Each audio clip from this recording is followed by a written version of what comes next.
So recently, I purchased myself a hitbox since I play fighting games pretty often, and my keyboard, although being really good, was a little tricky sometimes since if your hand is misplaced, it can mess you up a lot. So I decided that since I have one of every controller that Guilty Gear is normally played on, I decided that I would give them all a shot to see what controller is truly the best for gameplay and what also feels the most comfortable. So on January 23rd, I opened Guilty Gear and began my journey. Also, the rules for this experiment are that I have to win one best 2 out of 3 in order to move on to the next controller, so that I gave each one a fair chance, rather than just play one game, since if I lose that game, I could always just call the controller bad, and I'm here to try and make sure that I leave an honest opinion on the controller that is as unbiased as possible. The first controller up is a PlayStation controller. This is a controller that I got online a while back so I could play games like A Hat in Time and Call to the Lamb when I first started streaming on YouTube.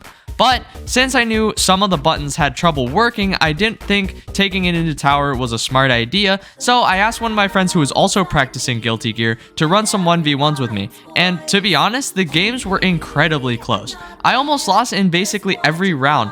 Luckily, I was able to win the best 2 out of 3, but I definitely think not going into tower was the right call. So firstly, I'm going to start off with the gameplay, and it wasn't terrible, but it also wasn't great. I won't mention anything about the sticky buttons since I could have technically gotten a better controller, but it definitely made doing inputs pretty hard. I also struggled with inputs since the joystick was very sensitive, so I would often whiff most of my moves since I accidentally managed to throw in an up input while not trying to put in an up input.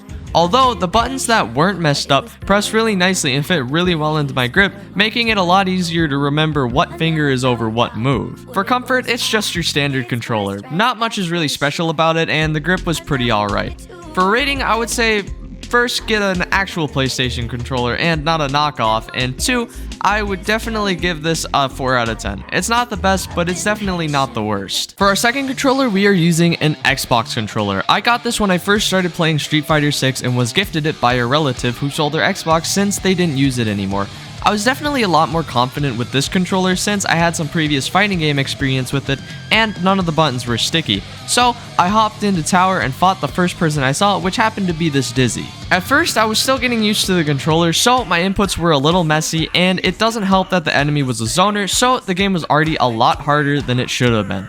I ended up losing the first game, but I finally adjusted the controller and played a little better in the second one, so I was able to win the second game, just barely. And for the final game, we were pretty evenly matched, and the game went down to the wire. We entered the final round, and I was trying my hardest to win, but then this happened.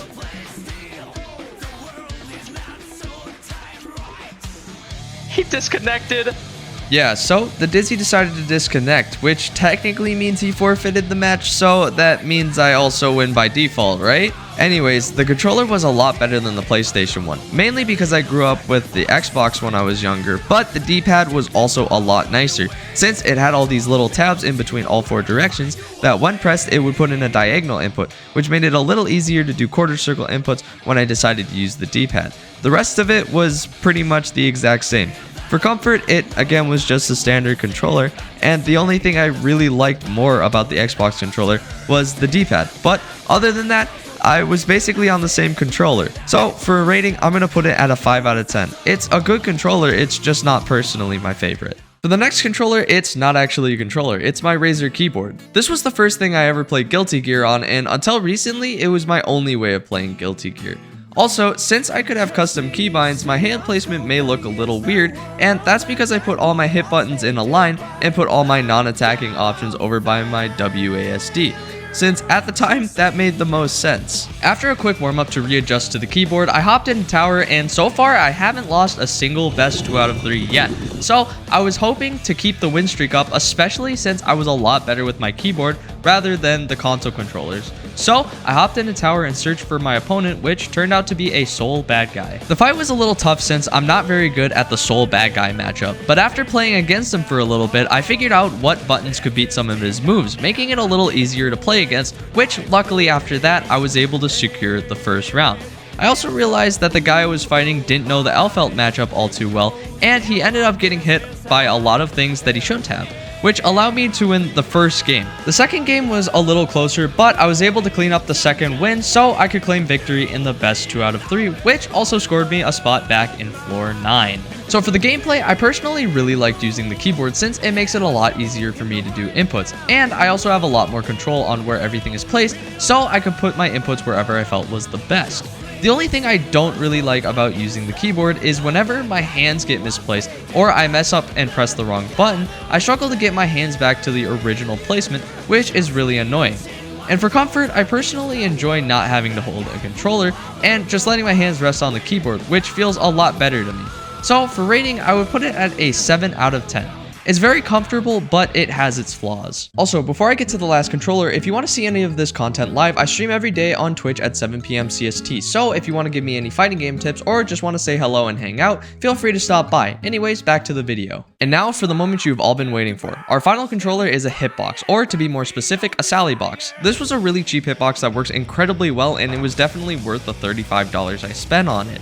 I've been using this hitbox for about a week now and have gotten a little used to it and how it feels, so hopefully I would be able to win the final best 2 out of 3. But unfortunately, one thing I often forget is how weird people play in floor 9 compared to on floor 8. They do a lot of stuff I just never see happen in floor 8, which throws me into a loop and I have no clue how to fight against it. So I ended up losing. Please stop.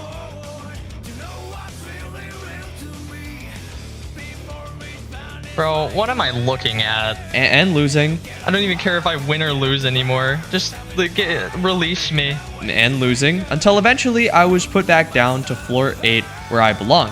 Which, funny enough, to this day I still have never won a single match on floor 9. Mostly because I lack a lot of matchup knowledge or someone whips out something I've never seen before. After dropping back down to floor 8, I walked over to the first open spot I could find and started to 1v1 a Sin Kisuke. And to be honest, it was a clean sweep. I didn't drop a single match. Hell, I didn't even drop a single round. Sure, the matches got close sometimes, and I definitely made my fair share of mistakes, but compared to the things that I had to witness on floor 9, this match felt a lot nicer. For gameplay, it's pretty nice. I definitely prefer it a little more than my keyboard because it has less buttons on it, making it harder for me to mess up.